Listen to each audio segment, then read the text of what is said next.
Some superheroes are black, some are white, some are Asian, some are Latin, some are disabled, some have powers, some have no powers, some are aliens, some are AI. So why would it be a stretch to think the superhero couldn't be gay? And we didn't get one explicitly for a very long time because of the comics code. So some characters had to be queer coded by writers even though you kind of knew that they were.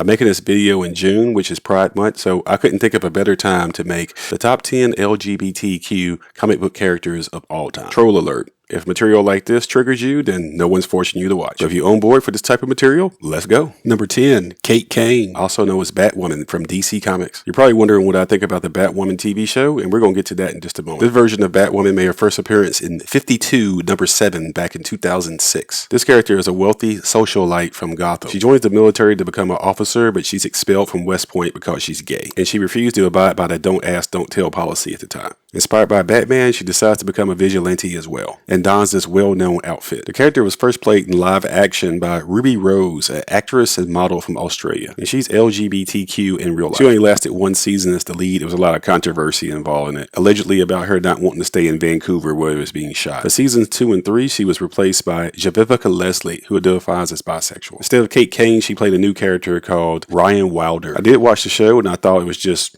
okay. I think the Batwoman character still needs more development and a deeper rogues gallery before you do something like spin her off into her own live action series. They would have been better off doing a live action Batgirl series, a character that's had decades of development. Her connection to Commissioner Gordon, the Oracle story, Livewire is a great villain for her, but that's another story for another day. In terms of Batwoman, good character, still needs development. Something that will let people know she's not just a derivative of Batman, to make her stand out and stand alone. Number 9, Billy Kaplan, who is the reincarnation of Billy Maximoff, better known as the superhero WICCAN, making his first appearance in Young Avengers number 1 from 2005. WICCAN is a gay superhero and he's been romantically linked to Hulkling, another young Avenger that has nothing to do with the Hulk. He's a hybrid of Kree and Skrull heritage. There's a lot of complicated backstory involving this character, but let's go with this. WICCAN and his brother Speed are the sons of the Scarlet Witch, aka Wanda Maximoff. WICCAN has very similar magical powers to his mom, and his brother Speed has very similar powers to his uncle Quicksilver. As you know, WICCAN and Speed make their first appearance in live action in WandaVision in 2021. I think that Marvel got it right in the casting of WICCAN and Speed. They were incredible. They really elevated their material. The Young Avengers are definitely coming. You got all the base characters there, such as Kate Bishop Hawkeye, Patriot, who made a cameo in The Falcon and the Winter Soldier. WICCAN and Speed have been introduced in WandaVision and Doctor Strange 2 as well. You could even throw Riri Williams and Kamala Khan on the team if you want to. So the Young Avengers are all but certain to happen. I made a video about that, explaining who they are in more detail. Link in the description, but it will be controversial to see how does Marvel handle teen sexuality and depicting real teenage characters that are LGBTQ. I guess we'll see when we get to that bridge. Number 8, Kitty Pryde, also known as Sprite, sometimes known as Shadowcat, but we just know her as Kitty Pryde. She's like the original kid sister character to the X-Men before Jubilee showed up. She made her first appearance in comics in X-Men number 129 from 1980. And as you know, she has the mutant power to walk through solid objects, which is a pretty freaking cool power, don't you think? She was thrust into the spotlight almost immediately as she was the central character in the Days of Future Past storyline. In the movies, of course, they made about Wolverine, but in the comics, it was Kitty Pryde. The character was officially outed as bisexual in the year 2020 in this panel where they show her kissing a woman. Chris Claremont, the creator of the character, said he always intended for this to be a bisexual character. Her love interest would float between Colossus, which did happen, and Rachel Summers. But the Marvel editorial board and the Comics Code Authority wouldn't allow something like this. Not at the time, but they sure did queer code the character. Something that part of X-Men's gay fan base definitely picked up on. The character was played in live action by Ellen Page, who came out of the closet as gay herself, and then transitioned to becoming a trans man named Elliot Page. Kitty, most known as Catherine Pryde now that she's adult, has rose from the kid sister and has become a prominent leader in the X-Men team. It's been interesting watching the evolution of this character rise from kid sister to a shot caller. Number 7 is America Chavez, also known as Miss America, and this is the character that so-called anti-woke people just love to hate. The character is Latin, the character is an overpowered female, and the character is queer. Apparently that's just too much to take for some people because they're little tiny snowflakes. Bless their heart. This character made her first appearance in comics in a miniseries called Vengeance, issue number 1, which came out September 2011. It was the same month that Miles Morales made his debut in Ultimate Fallout number 4. The character is actually an alien coming from a place called the Utopian Parallel, where she has 2 mothers, which drives the anti-wokies crazy as well. The character has the power to travel to different dimensions by kicking open portals which have the shape of stars. She's been a member of the Teen Brigade, the Young Avengers, the A-Force, an all-female Avengers team, and then the Ultimates. Whereas Miles Morales was a big hit out the gate, she's been slowly building her fan base over the last 10 to 12 years. And she got a chance to star in her own series in 2016. And issue number 2 gave us this iconic cover where she's flanked by Captain Marvel and Monica Rambeau, and it channels the Beyonce look on the Formation video. The character made her live action debut in the MCU in Doctor Strange 2, where she's the catalyst of the film, where Doctor Strange is trying to protect her from the Scarlet Witch, because Wanda wants to drain her power to help her find her kids in another dimension. The character was played excellently by Zychotl Gomez, an American actress of Mexican descent who was 16 years old at the time. As I talked about previously, Doctor Strange 2 was banned in China, Saudi Arabia, Egypt, and some other countries because the America character was just too gay. She wore a Progress Pride flag throughout this film, and it included the scene where they showed her two mothers. Disney refused any alterations to the film, making it become banned in the conservative countries I'm talking about. However, the movie almost made $1 billion anyway, clocking in at $956 million. For those of you who are saying the idiotic phrase, go woke, go broke, here's a pie in your face. I look forward to seeing more adventures from Miss America in the comics and in the MCU.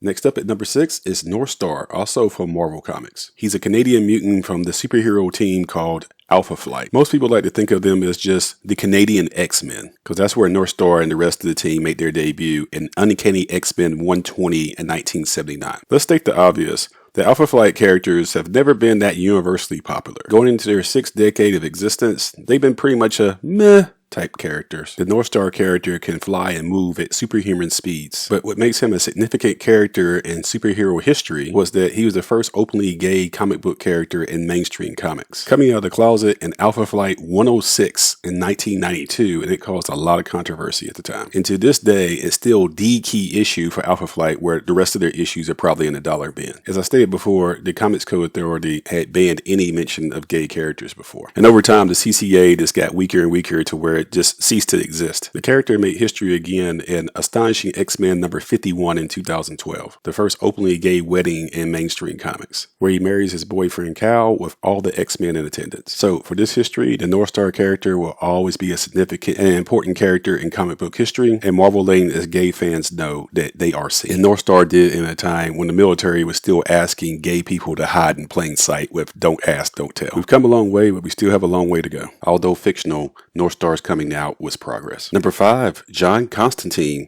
He's a very complex and morally ambiguous character. He's a supernatural detective, magician, and con artist who operates in the occult and supernatural underbelly of the DC universe. He made his first appearance in comics in The Saga of the Swamp Thing number 37 in June of 1985. He became instantly popular and recognizable with his loose necktie, crumpled up trench coat, chain smoking, and cynical sarcasm, and originally hailing from the United Kingdom. His look was rumored to be based on Sting, but that's never really been confirmed by DC. But he was co-created by Alan Moore, which makes sense, being that he's a dark magic-wielding Brit in real life. With Constantine, he was probably just writing himself. Character headlined the comic series Hellblazer for years to critical acclaim, and a lot of casual fans don't know that this character actually is bisexual, and found himself in a love triangle between another man and the other magic superhero Zatanna. So the character's bisexuality doesn't dominate his storylines, but it is part of him. The character has made numerous appearances in film, television, and anime. For example, the 2005 Keanu Reeves movie based on the same name is a very loose adaptation of the Constantine story. The character is also associated with the Justice League Dark superhero team that has a very revolving roster. But John Constantine, Zatanna, the Swamp Thing, and Deadman are core members. I believe Constantine was just ahead of his time in media. Formats like television caught up with these morally ambiguous characters like Tony Soprano and Walter White later, but Constantine was already like this in the 80s, just showing how influential the comic book format can be and an influence in pop culture. Awesome character. Number 4, Bobby Drake, the Iceman. He's a mutant with the ability to generate and manipulate ice and cold temperatures. He can create ice constructs, freeze objects or individuals, and even transform his body into this ice form. He's a founding member of the X-Men, making his first appearance in comics in X-Men number 1 in 1963. He was depicted as being the youngest member of the team and sort of like a kid brother practical joker. The character had always appeared as being heterosexual for years, but then that changed in 2015. And as you might expect, that was hugely controversial. In all new X-Men number 40 in 2015, he's outed by Jean Grey. He first accuses her of using her powers to figure out he's gay by reading his mind, but she says she's not using her powers and it's just obvious. And he relents and just accepts that, yeah, he is. Of course, the storyline was controversial for numerous reasons. Of course, there are bigots that are fiercely anti-LGBTQ and did not want to see the Iceman character depicted this way. There were people of the LGBTQ community that were very upset that Jean Grey outed Iceman in this type of way. Like she was pressuring him, and this is not how you become an ally. To me, it was just confusing that you had a time-displaced younger version of Bobby meeting a future version himself who was gay, so that whole thing was just massively confusing. The character was played by Shawn Ashmore in live-action movies, and he did a very effective job as the character. And the movie even puts in mutanism as an allegory of being gay, where Bobby returns home and outs himself as a mutant to disapproving parents, and includes this famous line by his mother: "Have you tried not being a mutant?" The allegory is right there, isn't it? So ever since 2015, the Bobby Drake character has been depicted as being gay going forward. So if you're an Iceman fan and don't like it, I don't know what to tell you, because this is where we're at, and I like what they're doing with the character. It's really working. I just didn't care for all the time traveling stuff they introduced. Number 3, staying in the mutant universe, we have Raven Darkholme, also known as Mystique. She was introduced as a villain, but she's molded into an anti-hero with a great cause. She's a real fan favorite. She has the ability to shapeshift and mimic the appearance of others. She's known for the blue skin, the yellow eyes, the red hair, and her skill in espionage and manipulation. She made her first appearances in comics in Miss Marvel number 16 and number 17 in 1978. Created by Chris Claremont, of course. I mean, who else? She really made her debut as a villain, but over time, she's morphed into a fierce, no-compromising militant for the mutant cause. She even reconstructed the Brotherhood of Mutants and became its leader. And one of its most famous missions was trying to assassinate the anti-mutant politician Senator Kelly, which was foiled by the X-Men. While leading the Brotherhood, she also stumbles upon a teenage runaway female mutant with some very dangerous powers named Anna Marie, who they call Rogue. And she radicalizes this teenager to the mutant cause until she reforms and later becomes a member of the X-Men. And this is where the character's sexuality comes into play, being that young Rogue accepts Raven and her partner Destiny as surrogate moms. Destiny is a mutant precog who is more than just a partner of Raven. She's actually her lover. Claremont was not allowed to depict these characters being in a lesbian relationship. Not at the time because of the Marvel editorial board and the power of the CCA back in the 70s and 80s. But he sure as heck did queer code them, and gay people definitely picked up on this. She would even shapeshift and dress herself up like a man while she would travel with Destiny as a woman. The character is definitely bisexual because she also had romantic connections to characters like Sabretooth. And some people even interpret the Mystique character as being an allegory for the trans community, being that she's biologically female, but she's a shapeshifter. But that's a very controversial theory. The character was played very effectively by Rebecca Ramone in the first 3 X-Men live-action movies. And of course, Jennifer Lawrence in the reboot. I've always been a big fan of the anti-hero Mystique, and I look forward to more of her stories in the future. Number 2 is Loki, the god of mischief. He might be the best trickster character in all of pop culture ever created. He has that type of evil charisma that you just love to hate. This character makes his first appearance in comics in Journey into Mystery number 83, released in 1962. It's the first appearance of Thor and Loki. So, what makes this character LGBT? In the comics, he's been depicted as a gender-fluid, shape-shifting between male and female forms, which a lot of people have interpreted as being queer. Every year in June, Marvel releases a comic called Marvel Voices Pride, which is an anthology book that has many different stories from many different artists and writers about their LGBTQ characters. And here's Loki on the cover of one of them, so I guess Marvel was telling you specifically, yeah, he's LGBTQ. And because comics, which are always weird, the continuity can get all over the place because a younger looking version of Loki shows up in the Younger Avengers, and it's a variant of himself. And of course, in live action, the character is played with much acclaim by Tom Hiddleston, a British actor who's so good the role that you couldn't imagine anyone else playing this character. The first 2 live action Thor movies aren't really that good. They're kind of forgettable, but it's Loki who is the standout in them. The Loki live-action web series might be the best one that the MCU has done so far, and this is where they officially outed him in the MCU as being bisexual. They introduce a female character in this show called Sylvie, who is a female variant of Loki, and she asked him specifically if he had any love interest in his former life, and if his love interest was either a man or a woman, and he says,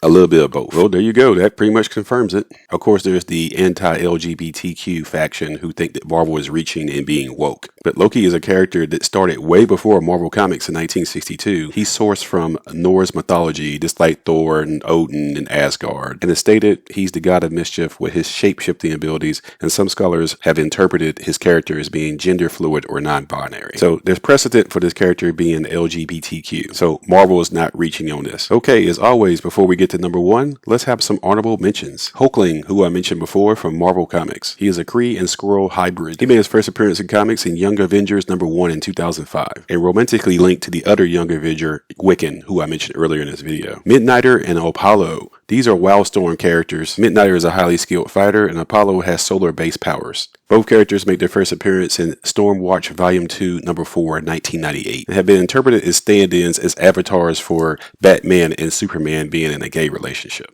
Dr. Aphra, an Asian female smuggler character in the Star Wars universe, making her first appearance not in the movies but in the comics in Darth Vader number 3 in 2015. And she's been interpreted as openly bisexual. Jackson Hyde, also known as Aqualad, he made his first appearance in animation in Young Justice, but in comics his first appearance is Brightest Day number 4 from 2010. Nubia of the Wonder Woman universe, she's Wonder Woman's long-lost fraternal twin, first introduced in Wonder Woman 204 in 1973. In current DC continuity, she's the queen of the Amazons, and she does have a girlfriend. Pyro of the X-Men, he was outed to be gay in X-Men Gold Volume 2, number 32. This character is a mutant with the power to manipulate flames but not create them. He was played by Aaron Stanford in live-action movies. Domino Swift from Image Comics, from a critically acclaimed comic series called Motor Crush that came out in 2016. She's a black female openly gay motorcycle racer. Richter, a mutant character who has the power of manipulating seismic energy and creating tremendous powerful waves of vibrations. First introduced in X Factor number 17 in 1987, but wasn't outed into the 2000s. Moondragon from Marvel Comics. This character has extreme telepathic abilities and an extremely complicated backstory. She's the daughter of Drax the Destroyer from the comics. This gay character made the bald head fashionable for women way before the Dora Milaje ever showed up. She made her first appearance in comics in Iron Man number 54 in 1973. Jonathan Kent, aka Future State Superman. This character made national news when some casual viewers thought that they were making Superman, as in Clark Kent, gay. But the bigots were wrong in their facts because it's the son of Superman and Lois Lane. So if you're going to be a bigot, at least get your facts right. He made his first appearance in Convergence Superman number 2 in 2015, and he's a bisexual character. And Pamela Isley, also known as Poison Ivy, making her first appearance in Batman 181 in June of 1966. Of course, she has the power to control all forms of plant life on a molecular level. She's been a foil for Batman and a real fan favorite for years. She's an open bisexual character, and she's been linked romantically to our number 1 character on this list, which is, you guessed it, Harley Quinzel, also known as Harley Quinn. This character always felt like to me that someone took I Love Lucy and mashed it up with A Clockwork Orange and put her in Batman's Joker universe. The story is very well known. She didn't make her first appearance in comics. She actually made her first appearance in Batman the Animated Series and was supposed to be a throwaway character as a henchwoman and a love interest for the Joker, but she just got so popular that she just kept sticking around. She made her first appearance in comics in Batman Adventures number 12 in 1993, and she proved so popular they put her in the regular Batman continuity as a young female doctor at Arkham Asylum who volunteers to try to evaluate the Joker, but he gets inside her head. She falls in love with him and helps him escape. She winds up taking all types of mental, emotional, and physical abuse from the Joker, but she keeps coming back to him. And this is where the continuities get a little wacky here, because in one version she joins the Suicide Squad under the guise of Amanda Waller, and her tone seems like a horror bloodbath story. There's absolutely hard R, and she makes her break from the Joker. And her love interest in this story becomes Deadshot. But in the hands of Amanda Connor, they make the character more of a satire of comics. A very Looney Tunes inspired type story where she goes back to Coney Island to be the city's protector. And it's PG-13 slapstick in this continuity. So it just proves the versatility of this character because there's a Harley for everyone. And yes, this is an LGBTQ character being depicted as bisexual, and she kind of had this love triangle between her and the Joker and Poison Ivy. But now lately, she's been linked specifically to Poison Ivy and the Harley Quinn web series that if you haven't seen, you need to because it is absolutely hilarious. It involves a storyline where Harley Quinn and Poison Ivy had gotten married, and instead of going on a honeymoon, they spent all their time running from Commissioner Gordon, who has gone insane. It was a 6-issue comic miniseries that tied in to the web series as well. The animated show is for adults. Don't let kids watch it because it's just too much for them. The actress that plays Penny on The Big Bang Theory does the voice of Harley Quinn. I absolutely love the show. It kind of reminded me of Thelma and Louise if they were gay. Margot Robbie, who was perfect casting, by the way, for Harley Quinn, was chosen to play her in live action. The film appearances were uneven, but it wasn't her fault. The material was pretty lacking, except for the second Suicide Squad. We're also getting a second live action Harley interpretation in live action by Lady Gaga and the Joaquin Phoenix Joker sequel. So the Harley Quinn character, absolutely iconic, always cosplayed, always loved. And to me, by far, the most famous LGBTQ character in comics of all time. Speaking in terms of those that are confirmed. Thank you for watching this video. If you got this far, I do applaud you because I can be long-winded. As I'm speaking, you're seeing the countdown of all 10 characters I listed on this. Full disclosure, I'm a straight African-American man who's married to a straight African-American woman. And yes, I'm an ally of the LGBTQ community. You should see something to click on entitled The X-Men Are So Gay. It's a previous controversial video that I made in the past where I present evidence that backs up the theory that mutanism could be interpreted as an allegory for the gay experience. So if you have time to binge, be sure to watch that and let me know what you think in the comment section. As for now, we got to learn how to treat each other and get along because none of us are going anywhere. And being intolerant of other people that are different from you isn't going to make anything better. Until next time, this is Comic Killer 72 for Comic Power saying bye-bye and happy Pride Month.